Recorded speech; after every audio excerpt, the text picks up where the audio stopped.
Vay, hala Melik. Melik sana. Ta kurun oturan mı sabah? Oturandır. Çağızıklarım kovca mıdır? Kavuşan. Yıkılmandır üstünden kılaada geçiştirip verirler mi?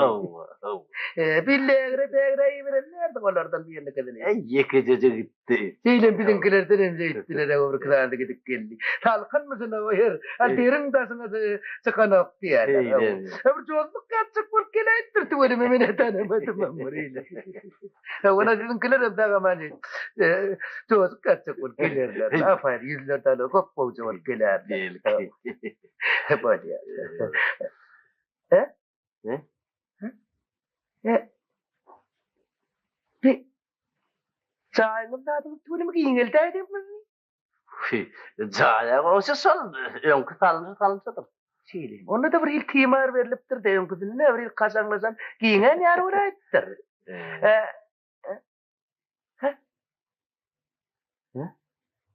Oğlum arıncan yok mu deydi görünen oklu. Haysta olmalıca. Oy, bilmedik kıran olmadır o dedim başta olmaran da.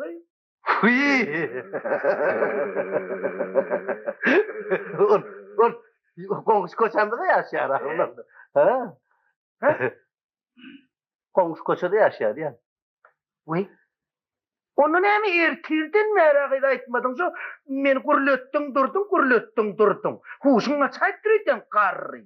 Öyle soramadım ben ne film ot diyorsun benli. Vay sormasın ara 3 kelep 4 dediğin soğrandırın. Sen üyedin aytmacak bol aytman durdun. Helen mer aytsın bilmiyorum so sakırdadın durdun. Sen sakırdadın durdun. Sakırdap yürüdün. Sen sakırdap durdun. Ballı koy pidar peten mi çıkardın da. Vay ne mi? Burnu adam sana edip karı sonundur. Sen karı kemper.